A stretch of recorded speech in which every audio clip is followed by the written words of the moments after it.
Okay.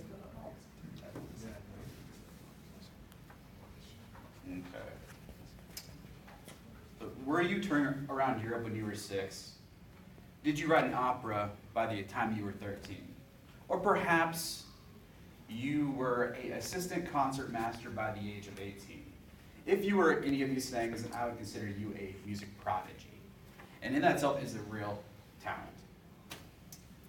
Now, I know that there are tons of musicians and composers out there that work day in and day out in order to achieve their life goal of having a masterpiece composition that will last through the generations. Most of them do not ever meet that. Well, I know of one individual who has hit this multiple times, and there's several, but this is one that I feel personally strong about, and his name is Wolfgang Amadeus Mozart. So, today I'm paying tribute to Wolfgang Amadeus Mozart just because to me he is a legendary composer and a musician, and ultimately he is my musical hero. So the two facts about Wolfgang Amadeus Mozart that make him my hero are basically the first concerns his dedication to music. Mozart was introduced to music at an early age. His father taught his older sister, who at the time was about 15, how to play the piano. So young Mozart would sit there and watch him teach his sister. And over time, he began to mimic the movements of the piano, and over time, he got the whole how to work the piano down. So his dad saw that he had this passion for music, this dedication for music, and so then he decided, I'm going to start tutoring you. And so at the age of 4, his father started to tutor him on the piano. Quickly, his father realized he got lost into music. He was so dedicated to music, nothing else in this world mattered. He would practice 4 hours a day on the piano at the age of 4. To me, I'm a father of one. She is almost 2. And she's not the age of 4, but I know for a fact, because according to babycenter.com, the average attention span of a 4-year-old is 5 to 10 minutes. So if you imagine a 4-year-old sitting at a piano, which is one of the most monotonous things you can do, practicing for 4 hours a day, that is truly a miracle. At 6, Mozart decided with his father and his sister to travel around Europe playing for the wealthy and for the royal families. Eventually, his sister wanted to go home because she was tired of touring, and she was to the point where she was ready to have a family. And his father gave Mozart the same option: do you want to go home? And he said, no, I'm not done. So music was his life. As Mozart got older, he started to write concertos and operas and compositions just abundantly. According to biography.com, his first opera was written by the time he was 13. And no matter his financial hardships, Mozart stuck by his music. He never wavered in his love for music.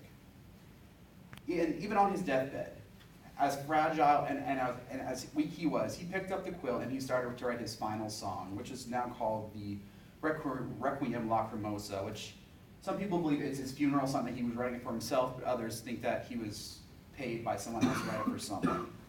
But they're not 100% sure. But all they know is that his wife ended up finishing the song for him, and it is one of his best masterpieces to date. The second fact concerns his passion for music. Now, back in Mozart's time, musicians and composers, they played a lot of genres called Baroque and the Renaissance era type music. This type of music, it didn't have a lot of harmony. It was more just one same chord over and over again, and there just wasn't a lot of give to it. And Mozart could play this just fine. In fact, he could play Blindfolded, the song written by Francois Couperin's Le Petit Rien. And I said, Blindfolded, that's pretty astonishing. And so he was never challenged enough in this type of genre. So he decided to dabble into a new type of music. And so early in his career, he started writing music that was more binary and more harmonious. And people didn't take well to it. I mean, he'd have a few people hire him to play some music for them, but in the end, they would say, "Oh, this is not music. This is what they call music monstrosities." And so for a while, he had a hard time making ends meet. He wasn't getting paid. He wasn't finding much work. But Mozart didn't stop, because music was his power. Music was his life. And he stuck with music. He would perform when he could, as much as he could. And eventually, his determination and passion paid off. Europe's musicians and composers started to warm up to the idea of classical music, and that was the more happening of the types of music around towards the end of Mozart's life. And Mozart led that storm. Beethoven, Haydn, and Mozart are what people consider the forefathers of classical music. And in his day, which is really sad, was that he was never famous. He was never concerned to have proper talent until modern days when people started to really appeal to his music.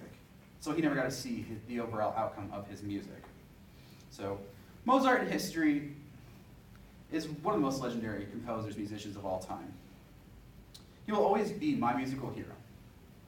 Mozart was full of determination and passion for music. His life was music. Now success, and his success comes from his hard work, his dedication, and his passion. I know we have all heard some song by Mozart, whether that be the Requiem Lacrimosa or some other masterpiece. We've all heard it. We may have not even noticed that it was Mozart's. Maybe we were listening to the radio, or maybe it was just a simple, you blocked it out because you were just walking by a store. Next time I challenge you, when you hear something playing because it's classical, stop and listen to it. I guarantee you'll have a little bit more of a respect for music after that.